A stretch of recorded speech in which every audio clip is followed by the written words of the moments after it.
నాకు విషయం తెలిసింది, కానీ ఇప్పటికీ నేనది నమ్మలేకపోతున్నాను. మోహన్ ఇది ఎలా తట్టుకోగలడు? ఎస్పీని స్పాట్కి డైరెక్ట్గా వెళ్ళి ఎంక్వైరీ చేయమన్నాను. And I'm waiting for his call.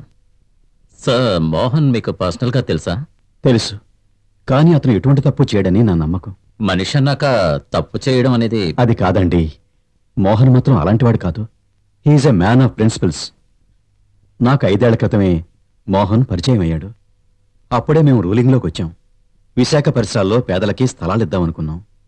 మా పార్టీలోనే కొందరు దాన్ని వ్యతిరేకించారు. మోహన్ వాళ్లతో ఏకీభవించలేదు. దాని గురించి పెద్ద వివాదం అయింది. సొంత పార్టీలో గొడవల్ని రేకెత్తిస్తున్న ఇలాంటి వాళ్ళని బహిష్కరించాలి.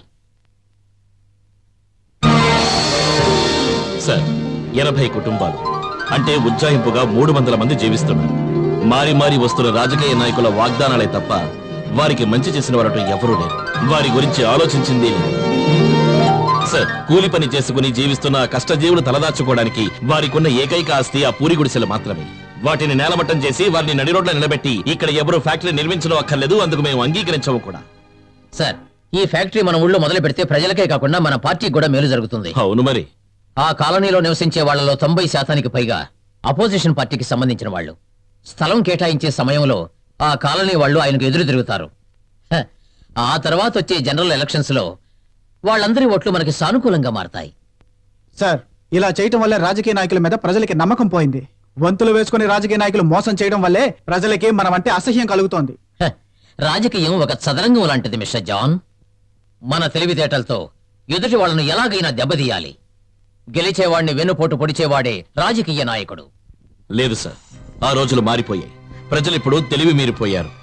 మన రాష్ట్రంలోని ప్రజలకు స్వయం ఉపాధి కల్పిస్తామంటూ కళ్ళబొల్లి మాటలు చెప్పి వారిని దోచుకుంటున్న విషయం అందరికీ తెలిసిపోయింది. స్వలాభాల కోసం కొత్త పార్టీలను సృష్టించి నీతి తప్పి నడుస్తున్న రాజకీయ నాయకుల్ని జనం తరివి తరివి కొడుతున్నారు. అది మనం గుర్తుంచుకోవాలి. జనాన్ని మరచి మనం ప్రవర్తిస్తే వాళ్ళు ప్రతిఘటిస్తారు, ప్రతీకారం తీర్చుకుంటారు. ఆ సంఘటన జరిగిన తరువాత మోహన్ కుమార్కి శ్యామిలికి మధ్య విభేదాలు తలెత్తాయి.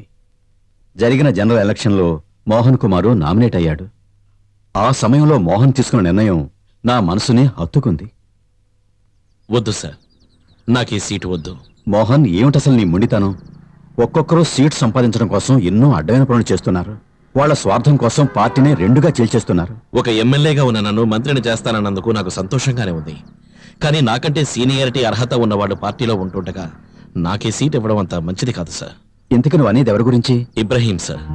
పార్టీ కోసం అహర్నిశలు పాటుపడుతున్న ఆ మంచి వ్యక్తిని మనం విస్మరించకూడదు సార్. నీలాంటి వాడు ఉండటం మా పార్టీకి గర్వకారణం. నువ్వు live example. I'm proud of you. Mohan సత్ప్రవర్తనతో ఇబ్రహీం గారు చాలా సంతోషపడ్డారు. ఆ తర్వాత 2 నెలల్లో మోహన్కి పెళ్ళయింది. ఈ మధ్యనే ఇబ్రహీం గారు హార్ట్ అటాక్తో చనిపోవటం వల్ల ఆ పోస్టుకి తగిన వారు ఎవరని అందరం ఆలోచించాం. పార్టీలో కొంతమంది వ్యతిరేకతను తెలియజేసినా మోహన్కి ఆ స్థానాన్ని ఇవ్వాలని మేము నిర్ణయించాం. అప్పుడు బై ఎలక్షన్స్ లో మోహన్ నిలబడ్డాడు. అతన్నిప్పుడు నేరస్తుడని చెప్తున్నారు. I can't believe this.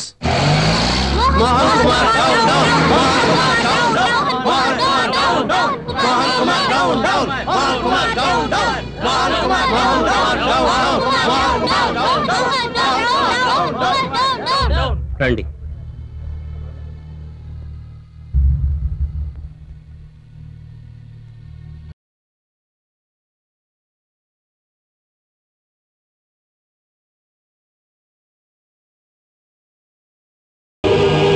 ఎవరైనా హాస్పిటల్.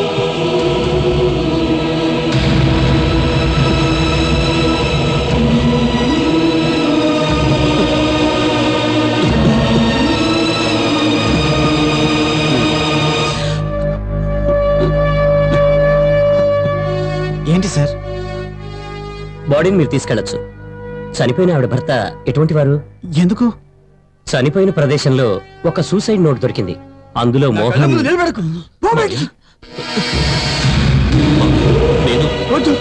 నువ్వు ఇంకేం చెప్పకు. ఈ క్షణం నుంచి నా కంట పడకు.